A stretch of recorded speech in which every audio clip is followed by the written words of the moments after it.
안민 장로님이 이야기를 해서 제가 깜짝 놀랐습니다. 설교의 한 부분을 말씀하셨죠. 우리가 장로님의, 우리가 성도님의, 우리가 그분의 믿음을 모르지만 그러나 그분이 무엇을 선택했는가라고 하는 것을 보면 믿음이 있다 없다라고 하는 것을 알 수가 있다고 했습니다. 하지만 이런 질문을 해봅시다. 우리가 눈에 안 보이는 그 하나님을 어떻게 신앙하고 믿을 수 있을까? 첫 번째로는 하나님의 전적인 은혜라는 것입니다. 내가 어떻게 해서 그 하나님을 믿게 된 것이 아니라 전적인 하나님의 은혜라는 것이죠. 두 번째로는 성경 말씀입니다. 하나님께서 하나님의 말씀으로 우리에게 성경으로 주셨는데 그 성경 전체가 하나님이 어떤 분이신가라고 하는 것을 말씀해 주고 있기 때문에 그렇습니다. 세 번째로는 예수 그리스도입니다. 예수 그리스도가 우리에게 하나님이 어떤 분이신지, 우리가 그분을 어떻게 예배해야 되는지를 정확하게 보여주고 있습니다. 그렇습니다. 여러분, 하나님은 지금 내 눈앞에 그렇게 보이는 분은 아니시지만 지금도 살아계셔서 나의 모든 삶의 자리 가운데 불꽃 같은 눈으로 사랑의 마음으로 함께 하시는 임마누엘의 하나님이신 것을 믿으시기 바랍니다. 사진을 한 장 보여드리겠습니다. 우리나라 논은 아니죠, 그죠? 보아하니 제가 필리핀 논농사 사진을 한 장 가지고 왔는데 필리핀은 따뜻한 나라이기 때문에 2모작, 3모작을 합니다. 한 해에 벼농사를 몇 번이나 할 수 있습니다. 제가 단기 선교를 가서 선교사님과 함께 그 필리핀을 농촌 지역을 보고 있는데 추수를 하는데 한쪽 논에 귀퉁이를 남겨두었더라고요. 그래서 선교사님, 저 논에 왜 일부를 저렇게 다 추수를 안 하고 남겨두었습니까? 그러니까 그 선교사님이 말합니다. 필리핀에는 논의 일부를 남겨두어야 된다고. 누구를 위해서? 가난한 사람들을 위해서. 그래서 논 주인이 추수를 다 해도 한쪽 논의 일부는 남겨두어서 그 가난한 사람들이 그것을 추수해서 먹고 살아갈 수 있도록 그렇게 한다는 겁니다. 이게 필리핀 사람들이 착해서 그런 것이 아니고 성경에 기록되어 있습니다. 레위기 19장 9절과 10절, 우리 여성도님들이 한번 읽어주십시오. 여자분입니다. 시작.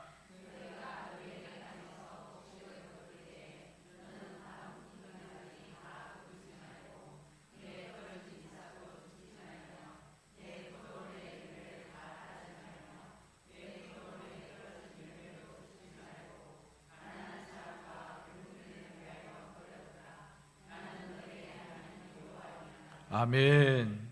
그리고 신명기 24장 19절에도 이 말씀이 있습니다. 남자 형제님들 시작. 내가 밭에서 곡식을 벨 때에 그 한 뭇을 밭에 잊어버렸거든 다시 가서 가져오지 말고 나그네와 고아와 과부를 위하여 남겨두라. 그리하면 내 하나님 여호와께서 내 손으로 하는 모든 일에 복을 내리시리라. 아멘. 카톨릭의 전통이 남아있는 그 필리핀은 이 말씀을 기억해서 그들이 삶으로 가난하고 힘들고 어려운 배고픈 자들을 위하여서 그렇게 남겨두는 전통을 가지고 있습니다. 저는 여러분들이 농사할 때 거두지 말고 한쪽 귀퉁이를 남겨두십시오, 과일을 다 따지 말고 남겨두십시오, 그 말을 하려고 하는 것은 아닙니다. 하나님께서 레위기와 신명기 말씀을 통해서 너희들이 그렇게 하면 그것을 다 따고 싶고 그것을 다 추수하고 싶지만 남겨두어라. 그리고 너희들이 이 명령에 순종하면 하나님께서 너희들에게 복을 주실 것이다. 하나님께서 다 챙겨줄 것이다. 너희들이 그거 다 따가지고 챙기려고 하는 그것보다 더 많이 하나님께서 베풀어 주신다. 그렇게 약속을 하셨습니다. 왜냐하면 하나님은 긍휼의 하나님이십니다. 하나님은 과부와 고아와 객과 나그네, 힘들고 어려운 자들을 위한 하나님이시기 때문에 그렇습니다. 그래서 너희들이 그렇게 살아라. 그렇게 베풀고 살면 내가 너희들을 책임져 줄게. 옥상교회 성도님 여러분, 너무너무 야박하게 살지 맙시다. 좀 흘려 보내주고 좀 베풀어 주십시오. 그 얼만큼 그렇게 움켜잡아야 되겠습니까? 그렇게 손으로 막 쥐어 짜듯이 그렇게 붙들고 있어야 되겠습니까? 좀 베풀어 주세요. 좀 나누어 주십시오. 더 많이 베풀어 주고, 나도 지금 조금 힘듭니다. 그런데 베풀어 주세요. 나도 좀 빡빡합니다. 그러나 좀 베풀어 주십시오. 왜냐? 하나님은 우리 눈에 안 보이시지만 우리가 그 하나님의 말씀대로 살아가는 것을 지금도 눈여겨보시는 하나님. 그래서 내 눈에는 당장 안 보이지만 그 하나님이 나의 모든 삶의 자리를 함께 지키시고 계신다라고 하는 것. 하나님이 그 은혜의 날개로 품으시는 그 자들, 하나님의 은혜의 날개 아래 들어오기만 하면 됩니다. 그 은혜의 날개 아래 들어오기만 하면 누구든지 하나님의 보호를 받을 수 있고 하나님의 공급하심을 경험할 수 있다. 하나님 품 안에 들어왔는데 하나님께서 그 날개 아래에서 너는 빠져라, 너는 저기 빠져라, 그렇게 하지를 않는다는 거예요. 하나님께서는 차별하지 아니하시고 하나님은 누구든지 그 은혜의 날개 아래 들어온 모든 자들에게 도와주시는 분이시고 챙겨주시는 분이시다. 그런 하나님을 바라볼 수 있는 믿음의 눈이 있어야 되는 것이죠. 자, 오늘 말씀을 통해서 첫 번째 우리가 보고자 하는 것은, 따라서 하겠습니다. 하나님의 섭리. 자, 우리가 룻기를 계속해서 보고 있는데 오늘 장면은 그 이방 여인 룻이 보아스와 만나는 장면입니다. 여러분, 성경은 이 두 사람이 우연히 만난 것처럼 하지만 그 배후에서 역사하시는 하나님, 이 두 사람을 그렇게 우연처럼 만나게 하신 분이 하나님이시다라고 하는 것이죠. 자, 이제 모압 땅에서 빈털터리로 베들레헴으로 돌아왔습니다. 그 시어머니를 따라서 왔던 이 이방 며느리 룻, 땅에 오기는 왔는데, 시어머니 땅에 오기는 왔는데 당장 먹고 살 것이 없습니다. 땅이 있으면 어떻게 농사라도 지어보든지 할 텐데 집도 없고 땅도 없고 돈도 없습니다. 당장 먹고 살 것이 막막합니다. 누구 한 사람 이 룻과 나오미를 기쁜 마음으로 도와줄 수 있는 것 기대할 수도 없습니다. 먹고 살아야 되니까 이 며느리가 밭에 나가서 추수할 때라고 했지 않습니까? 보리 추수할 때. 그래서 밖에 나가서 땅에 떨어져 있는 그 곡식들을 주우려고 하는 것입니다.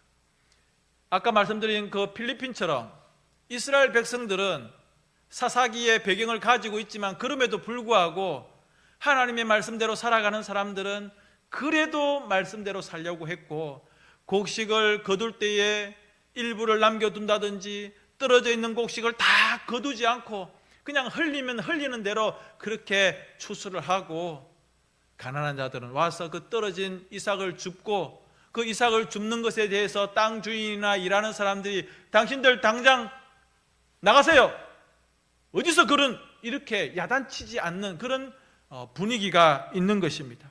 그래서 밭에 곡식을 주우러 갑니다. 앞에 추수하는 사람들이 곡식을 베다가 흘린 그것을 주우러 갔다는 거죠. 왜? 먹고 살아야 되니까. 그 장면을 성경이 이야기하고 있습니다. 3절에 말씀하고 있죠. 룻이 나갔습니다.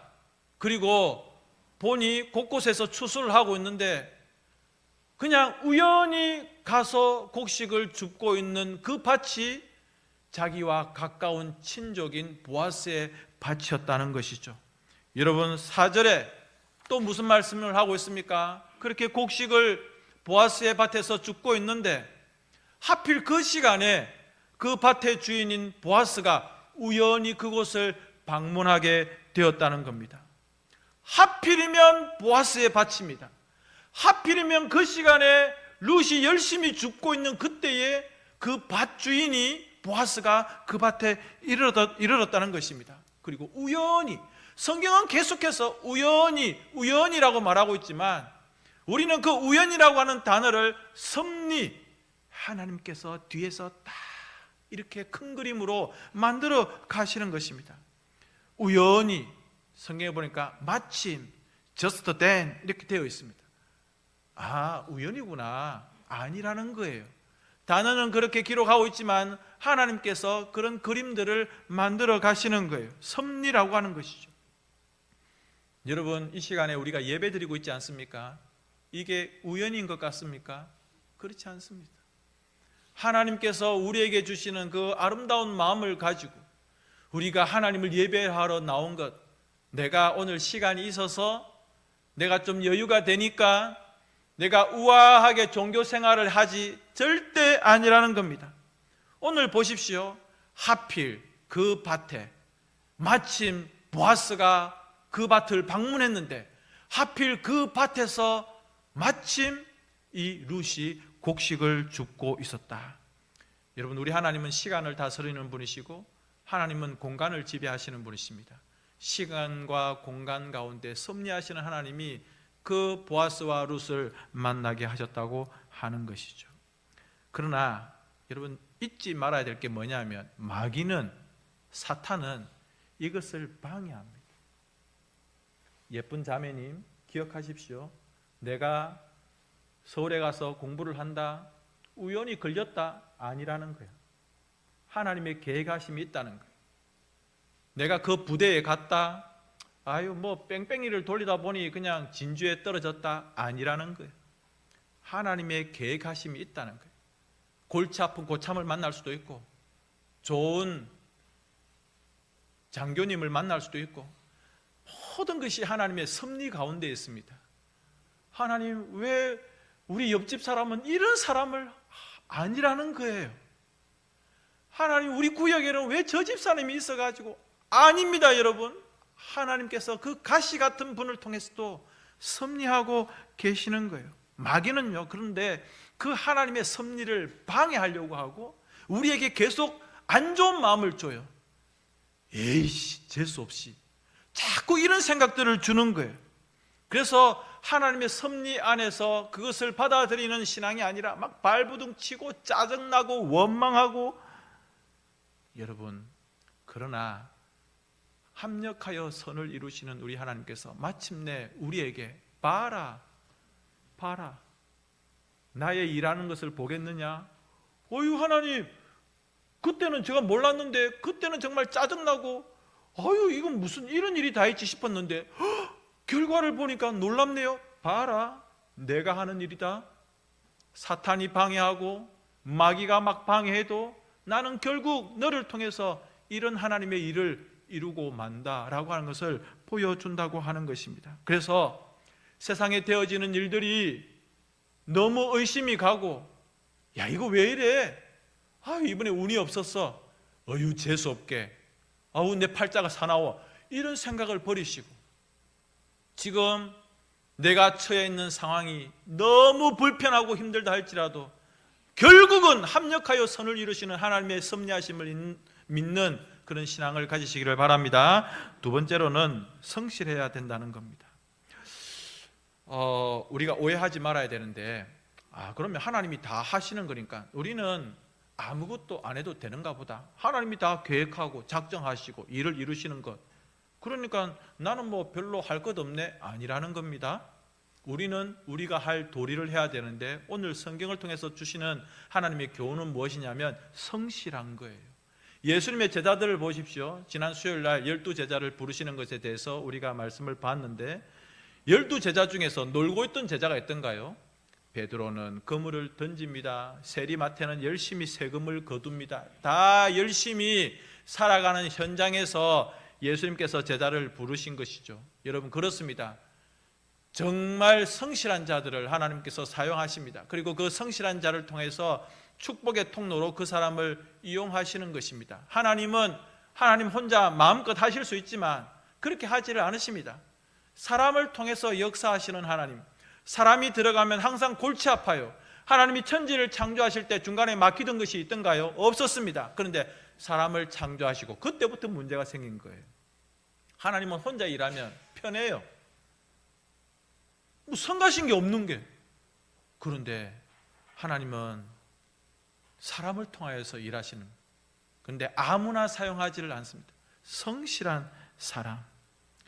룻은 열심히 일했습니다. 뭐 줍다가 곡식을 줍다가 턱 던지고, 아이고 내 팔자야, 아이고 내 팔자야, 그냥 친정으로 갈까? 요런 말을 하지 않았다는 겁니다. 옆에 있는 여자한테 막 시비를 붙여가지고 막 이렇게 엉겨붙고 그렇게 하질 않았습니다. 열심히 했던 것입니다. 그리고 보아스가 마침 그 밭에 왔는데 너무 성실히 일하는 낯선 여인이 보이는 겁니다. 그래서 그 여인에게 친절을 베풀었습니다. 여러분, 성경은 룻기는 룻이 착했다, 보아스가 참 성품이 좋다, 그것을 이야기하려는 것이 절대 아닙니다. 그 두 사람 다 성실했다는 거예요. 룻은 룻대로 성실하게 곡식들을 주었고, 보아스는 보아스대로 그의 성품도 그렇겠지만 그에게 친절을 베풀었다고 하는 겁니다. 자, 자기 밭에 왔어요. 다른 밭도 많은데 마침 이를 보고 그 밭에 그 시간에 이르렀습니다. 낯선 여인이 보입니다. 일단 자기 추수하는 일꾼들에게 아유 수고 많이 하십니다, 열심히 하십시오, 참도 좀 드시고. 그러다가 저 여인 누구냐고 종들이 또 성실하게 보고합니다. 예, 이른 아침부터 와서 저희들에게 양해를 구하고 나서 이렇게 너무너무 열심히 하네요. 잠시 쉰 것 말고는 자기 시어머니께 가서 잠시 그렇게 쉰 것 말고는 지금까지 계속해서 이렇게 하고 있는데, 그렇게 보고를 하는 겁니다. 이삭을 좀 줍게 해주십시오. 만약 이 종들이 다른 밭에 가세요, 안 돼요 해버리면 두 사람이 만날 수도 없는 거죠. 종들은 종들대로 성실했고, 룻은 룻대로 성실했고, 또 보아스는 보아스대로 성실하게 밭을 돌아보다가 그 시간에 왔다는 겁니다. 그런데 여러분, 이 종들이 보기에도, 보아스도 마찬가지지만 종들이 보기에도 자기들도 지금 추수해야 되잖아요. 그런데 다른 여자들, 다른 가난한 사람들이 줍는 것들도 보이지만 남다르게 열심히 줍고 있는 그 사람, 열심히 일하고 종일 일하고 성실하게 일하는 것. 성도님 여러분, 우리 다 직분자지 않습니까? 다 직분을 가지고 있고 교회에서 예배를 드리고 또 교회를 봉사하고 섬기고 있습니다. 하나님의 사람들은요, 예수 믿는 사람들은 성실해야 돼요. 핑계대지 말고, 요령 피우지 말고, 원망하거나 불평하지 말고, 그저 남들이 다 차려놓은 밥상 위에 숟가락 한 개 턱 올리면서 됐지, 나도 했다, 이런 거 하시면 안 됩니다. 하나님이 기뻐하지를 않습니다. 자, 그러면 그렇게 성실했던 룻에게 하나님께서 어떻게 은혜를 베푸셨는가? 8절 9절에 보니까 보아스가 룻에게 이야기합니다. 다른 밭에 가지 마이소. 다른 밭에 가지 마이소. 우리 같이 일하는 사람들과 같이 있어 이렇게 이야기합니다. 그리고 그 일하는 사람들한테 저 여자 건들지 마라 이야기합니다. 그리고 물도 마시고 간식도 드시고 그렇게 하세요. 종들한테 뭐라고 이야기한 줄 압니까? 너희들 이렇게 곡식 거두다가 실실 흘리라. 알겠나? 무슨 말인지. 이렇게 싹 다 거두는데 이거 솔직히 뿌리는 거야. 어느 라인에? 룻 라인에. 실실 흘리라 좀. 그래서 다른 여자들은 막 이렇게 해가지고 요만큼 거두면 룻은 이만큼 거두는 거야. 자, 이제 여러분 적어도 굶을 일이 없습니다. 당분간 일자리가 생긴 것입니다. 그리고 다른 사람들 보고 건들지 말라고 했습니다. 무엇이 보장됐죠? 안전이 보장되었습니다. 이쯤 되면 아이고 참 보아스 그 어른이 그 남자가 참 좋은 것 같다, 친절한 것 같다. 성경은 이 보아스가 성품이 좋았다는 것을 말하려고 하는 게 절대 아닙니다.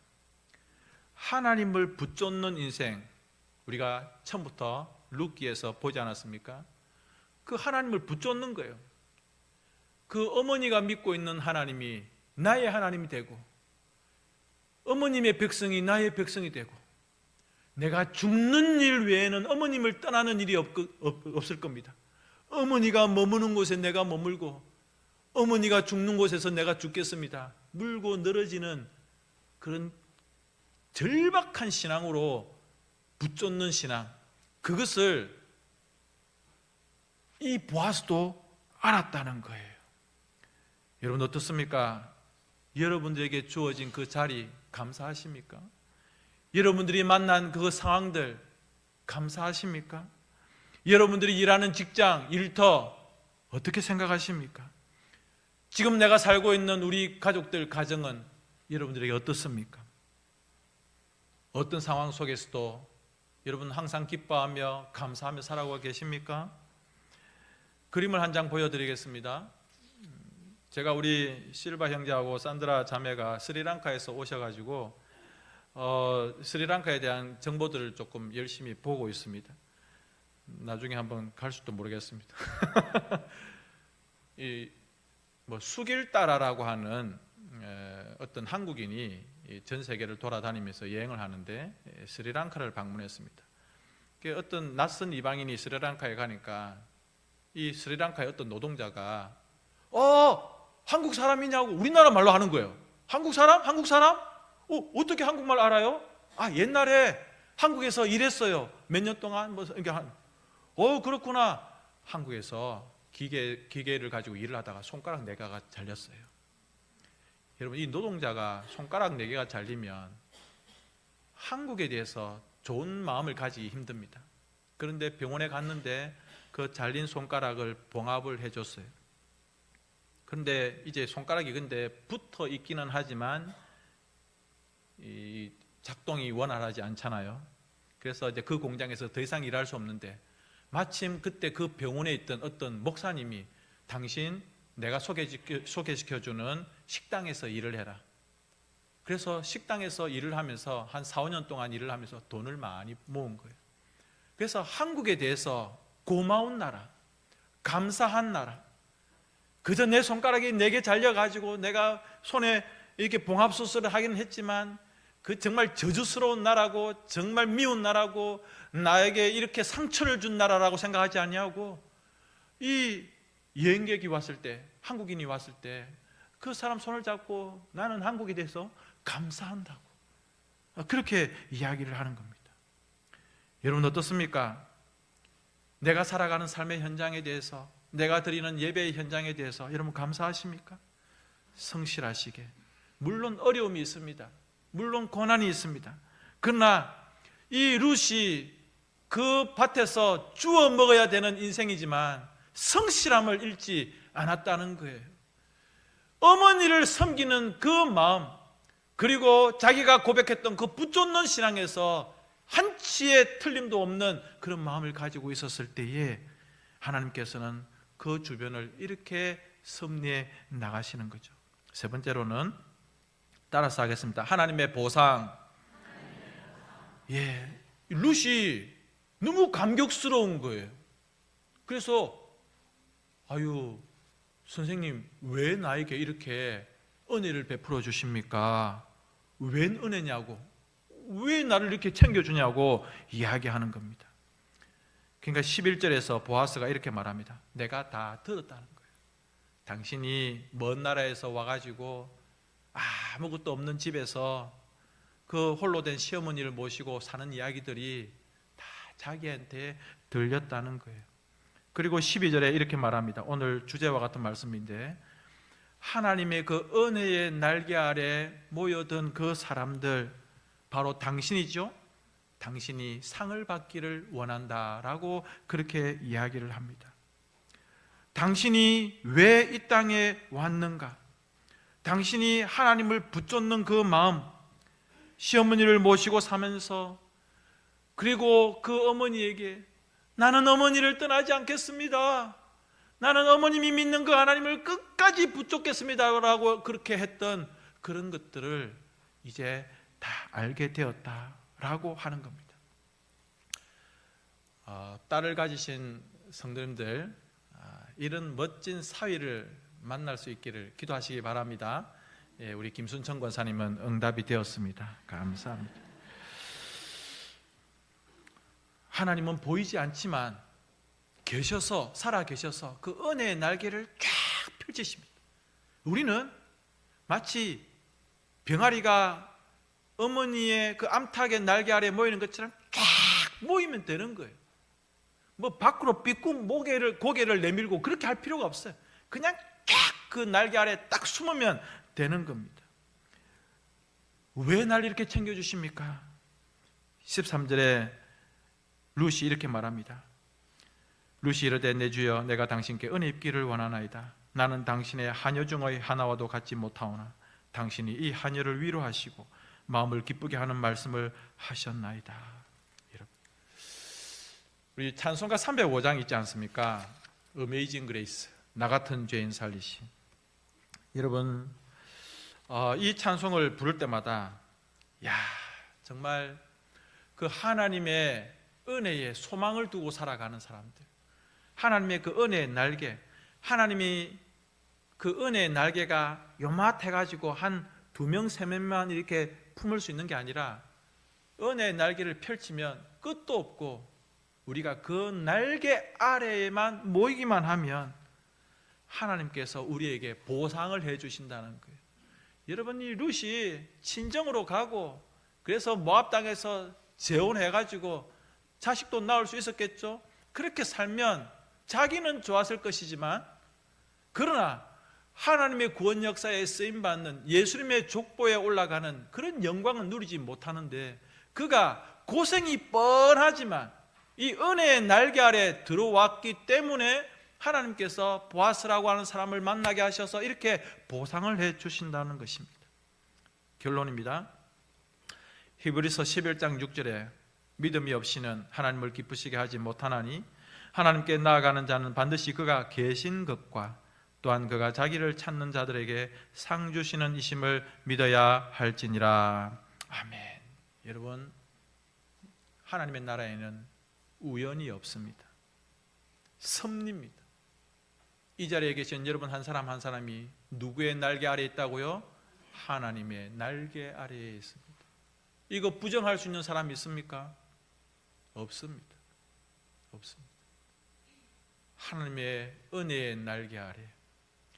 시편 91편 4절, 조금 작은 글씨겠지만 같이 읽어봅니다. 시작. 그가 너를 그의 깃으로 덮으시리니 내가 그의 날개 아래에 피하리로다.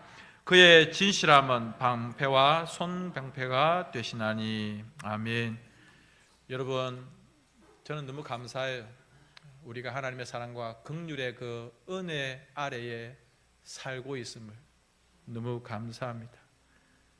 오늘도 그 하나님의 은혜의 날개 아래에서 주님의 도우심과 보상을 받고 살아가시는 그런 복된 우리 모든 성도님들 되시기를 주님의 이름으로 축복합니다. 우리 함께 기도합시다. 하나님 감사해요. 나는 하나님의 날개 아래에 있습니다. 주님의 그 은혜의 깃으로 나를 덮어 주옵소서.